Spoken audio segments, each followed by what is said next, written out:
Alright guys, so I just made the deal. I traded the complete manual swap for a complete turbo 400 swap. So I got the flex plate, torque converter, transmission, pedal assembly, transmission cross member, and a shifter cable. And then you got your flex plate and torque converter bolts. The only parts that I'm missing is the yoke, the drive shaft. It came with this metal transmission dipstick tube, which is kind of janky and I kind of don't like it. Also, the dipstick in the center is missing, so I went ahead and ordered the yoke. I ordered a flexible stainless, kind of like this wire right here, but dipstick that bolts up to the firewall. So yoke, a dipstick, and since I was running the manual, I didn't have the transmission cooler. So now I also had to order a remote transmission cooler with the bracket and electric fans because I'm going to be mounting the transmission cooler in the back. So we got the whole swap.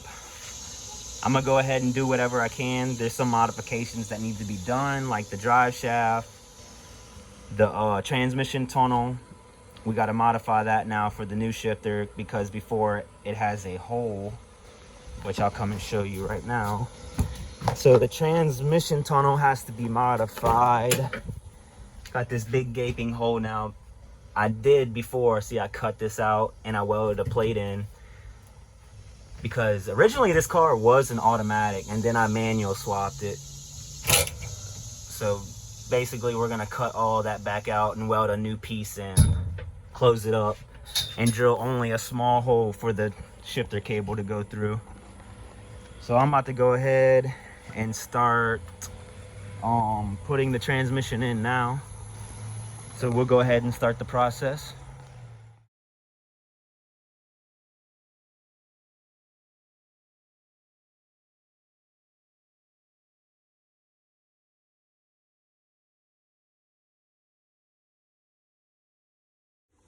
All right, so before I throw all this in the car, I'm gonna go over everything I got, like a little bit more detailed. So this is a turbo 400 transmission. This is an original case. They cut the bell housing off and did an aftermarket bell housing, rated bell housing. This right here, this is an overflow tank. So you see, this is the overflow. When you're racing on the track, you don't want to spill no fluid. So when you're giving it hard gas, fluid would leak out the overflow, come down the overflow and catch into this little puke tank. It's a little air vent right there. So when this fills up, transmission fluid would leak out of that. So the object is every time you go for a pass, drain it just to make sure you don't leak fluid onto the track.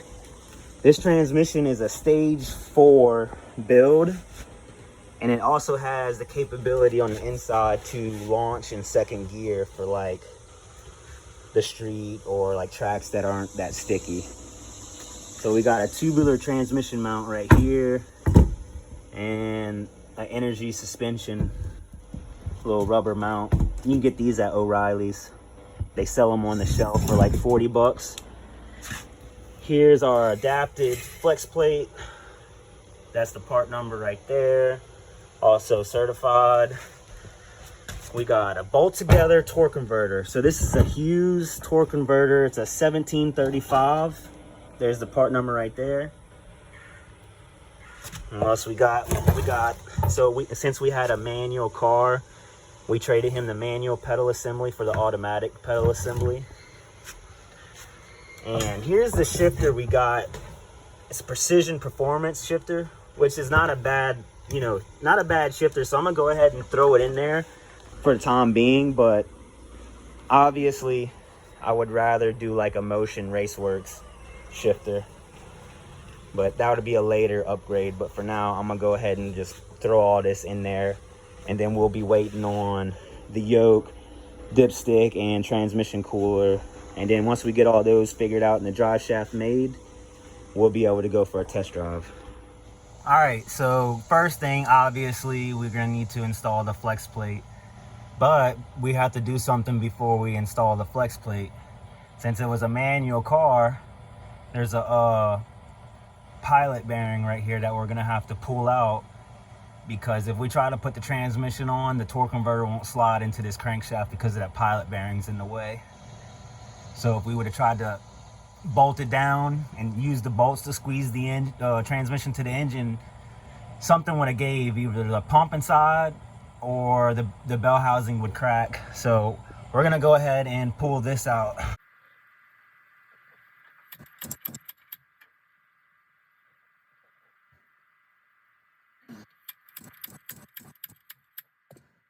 All right, so that's the tool. It's a slide hammer type deal. This is the fitting right here. This fitting right here, it's one of those parts that you can get at O'Reilly's off the counter. It's literally, if you go to the counter, they'll have this like pad with different parts you can rent, and this would be one of the parts that would be on there.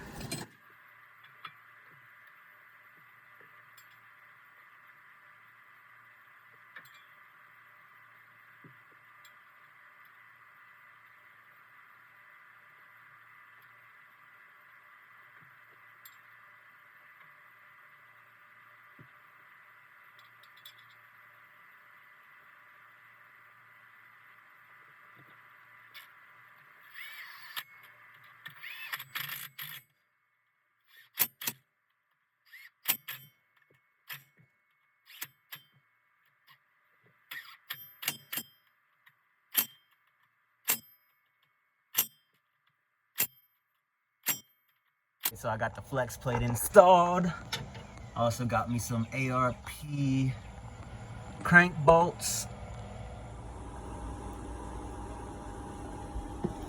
So this transmission is a fresh rebuilt transmission, 0 miles on the transmission. Now, the transmission got dropped off to, you know, a special transmission builder or whatnot. They dropped off the torque converter also. Now they busted the torque converter open, cleaned it, reconditioned it. I don't know what they changed or if they changed anything in it, but whenever I looked into the hole, it was bone dry and it was full of assembly lube. So you can definitely tell that they had took it apart and put it back together. So I'm just gonna go ahead and get everything wet. Put a quart just to get everything wet, and before I start the car, I'm gonna put a gallon in there so everything will be wet and there won't be no dry spinning on the transmission pump gear. So basically you fill the torque converter up, and when you put it in, right, that's the transmission pump, so the fluid leaks into the pump. So when you start it, it'll already have fluid in the pump, which will create a suction, what they call prime. They call this priming. So basically it's, you know, priming the oil pump, which is actually inside the transmission right there in the front. So all this fluid would leak into it, drain down into the pan, and it would create a fluid suction.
All right, now I'm about to take off the starter so I can put these torque converter bolts in.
Oh my god.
All right, so we just got some parts in the mail. We got the mooser. That's the part number right there. This right here is the transmission yoke for the drive shaft. Now, this is a mooser upgraded billet aluminum or steel or something. But this thing looks pretty hefty. It's got little notches right here on the sides where the caps won't slide out, and it bolts the caps down. Next part we got the Locar. I got the black transmission dipstick. This is the little fill right here. So what you'll do is you'll slip your funnel on this side, pop that open, you stick that in there, and then that's how you fill up transmission fluid into the dipstick. The next part we got us a Durrell Performance transmission cooler. There's your little part number right there. Here we go. It's a dual row.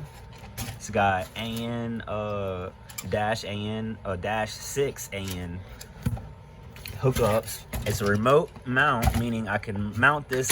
It's got the little brackets and everything. I can mount this in the back of the car, hook up my switches. So every time, you know, start the car, I'm gonna have it hooked up where the fan comes on also. So no matter what, it's cooling the transmission at all times. So we got those 3 parts in the mail. We still got to hook up the shifter, do some more modifications on the car. Here we go, let's jump into it.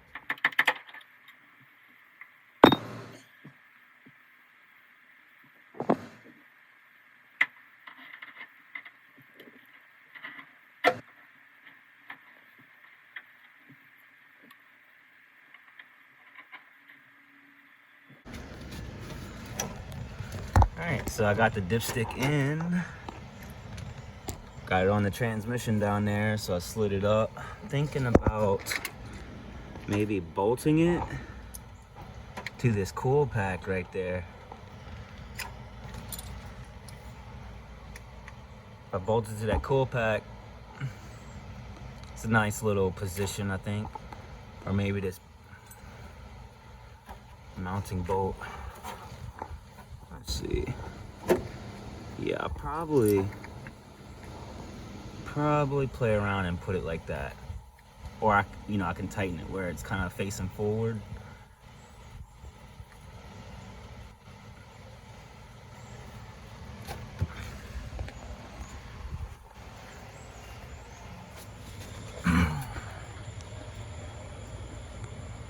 So I got it mounted, got the lines ran up like that.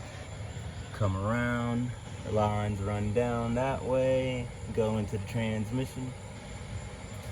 Now, I got the yoke set in the transmission, and I'm gonna have to make a measurement from the yoke to here. So this center, right? The center of this circle, right here, I'm measured from the center of this circle to the center of that circle, and that measurement is the measurement that I'm going to give to the drive shaft guy, and he's going to make me a drive shaft. So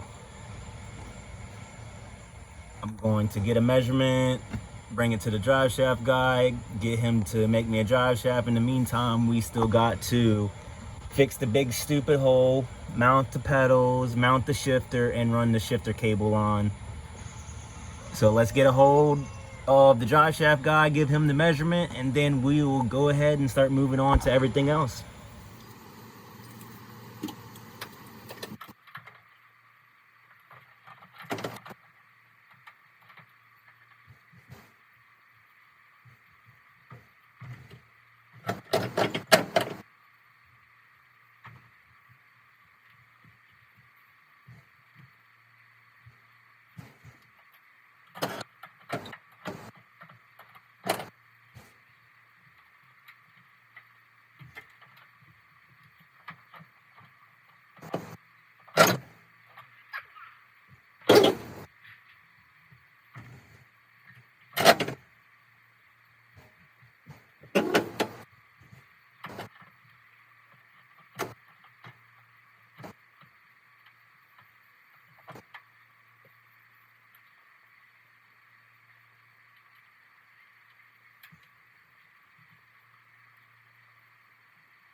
Drive shaft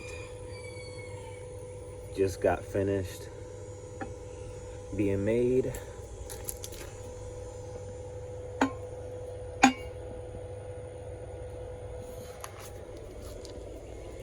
About to go ahead and stick it in there and see if it fits.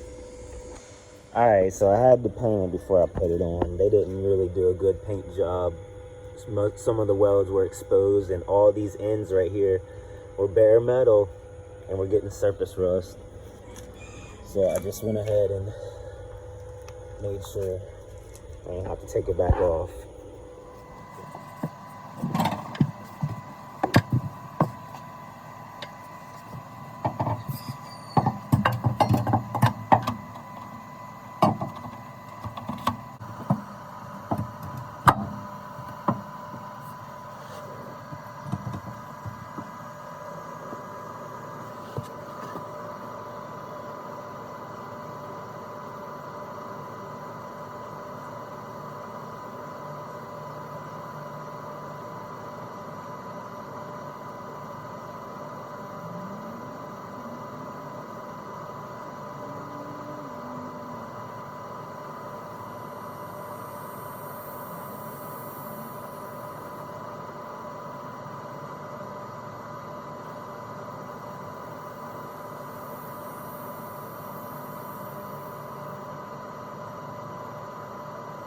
All right, so this is the problem I'm having.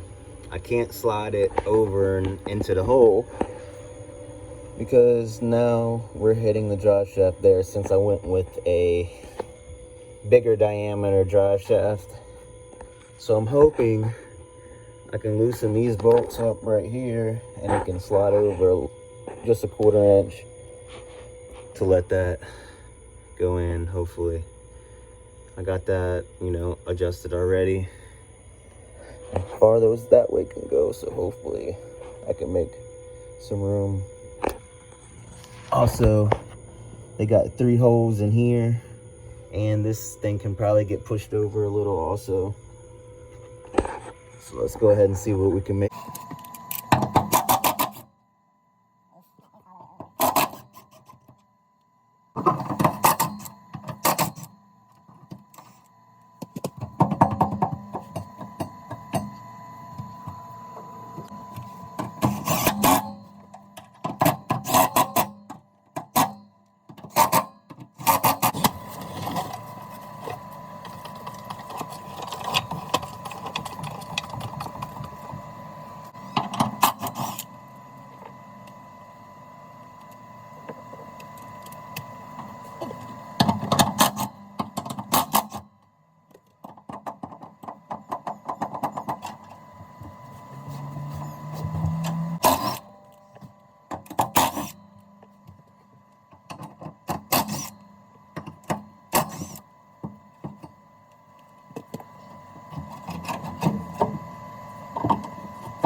Well, I took all the bolts out of this, loosened all those transmission mount bracket and bolts up, and then I was going to put this on the rear end, which they gave me the right joint and all, but there's supposed to be a clip.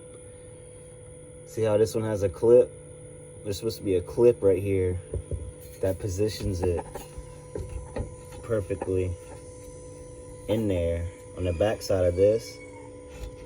Look, see how it's sitting in? There's no clip in the back, so it's just gonna, it don't matter if I tighten it down or not, it's still gonna do this and fall apart.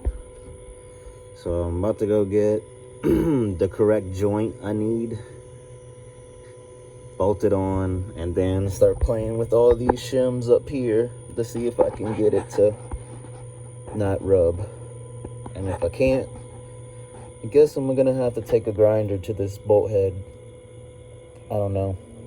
Or cut this and weld it over a little bit, but I don't know if it's gonna pivot. We'll see. Or maybe buy a new one of these, because this one is a cheaper one.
All right, got the new joint on. You see there's a clip on the outside, and then these take the clips on the inside. Now these caps are different sizes too, so it's just adapters and different types. So this is the part number right there, 355 of the precision joint that I used.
So there we go. Got the littlest, tiniest gap. So the rear end's down right now anyway. So whenever you put the weight of the car, the rear end's gonna go up and give me more clearance right here. But this is with the rear end downward. And this is the clearance I got. So what I wound up doing to get the clearance is literally adding shim to the transmission. So this mount right here, it's an energy suspension mount. You can buy these at O'Reilly's on the shelf. They come with a plate that's supposed to go on this side, which is actually the same thickness as those shims. So I actually lost my plate, so I'm gonna go buy another one just to take those little shims out and put a plate in, just to give it a little bit more strength. But for now, that's what I was just testing with to get my clearance. Alrighty, we got the drive shaft in. So now the next step is to make us a plate to go inside that hole and weld it down. So I went to Home Depot and I found this piece of 22 gauge metal. It was literally like $25, but this is the perfect piece. Plenty of room. I got 2 shots, it looks like. I got 2 tries to try and make me a nice piece that fit perfectly bent and welded in.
All right, so I got the hole covered up. I got the shifter mounted, welded it. Might as well. Yep. So next thing I have to do is hook up the shifter to the transmission shift lever, fill it up with transmission fluid, start it, and see if it goes into gear. We're almost there to be able to put the tires on the ground and start driving it.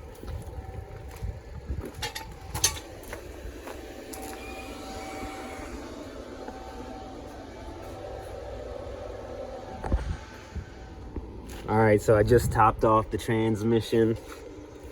I'm about to go ahead and start her up for the first time with this Turbo 400. So I'm gonna go ahead, since I ain't started the car in like, I'd say 2 or 3 weeks, I'm gonna go ahead and just hit the starter and prime up the oil system.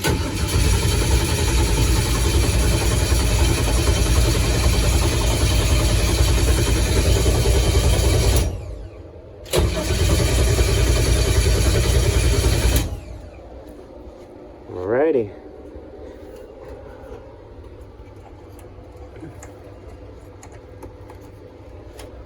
Let's give it some ignition.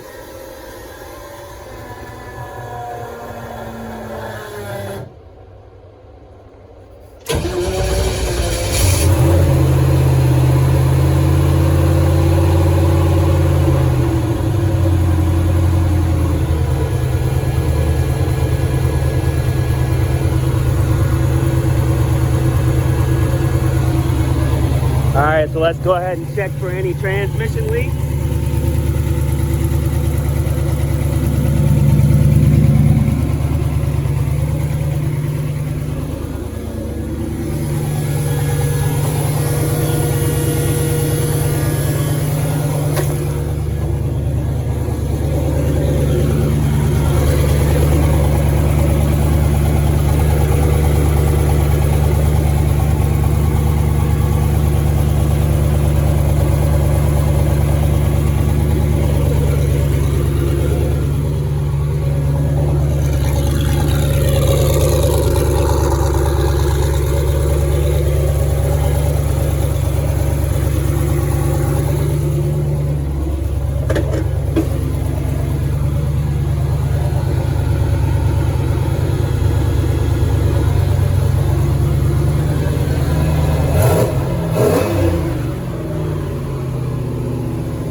It up pretty high.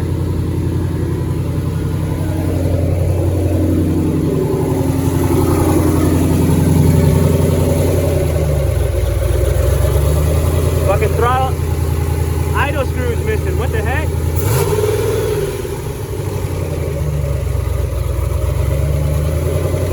Well, that's really weird.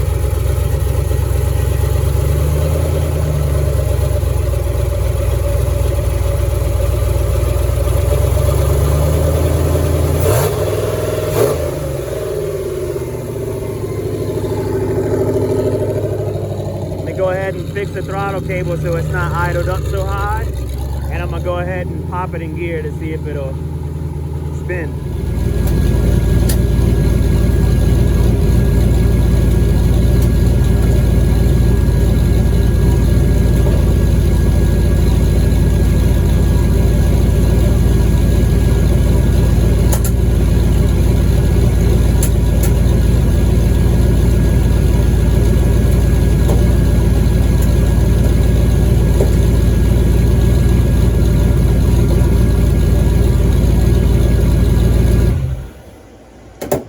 All the forward gears, first, second, third, I put through all the forward gears. Now when I put it in reverse, it did not go into reverse. The reason because that is I have to supply, when I shift it into reverse, I have to supply 12 volts from my button on my steering wheel to the trans brake solenoid in the valve body. And once I apply the 12 volts to that solenoid, the reverse will go in reverse. It's just how the trans brake works with the valve body. in the transmission. So no matter what, when you shift it in reverse, with this shifter, it will not go into reverse unless you press the trans brake, then it will go in reverse. And once you let off the button, you'll be back into like a neutral.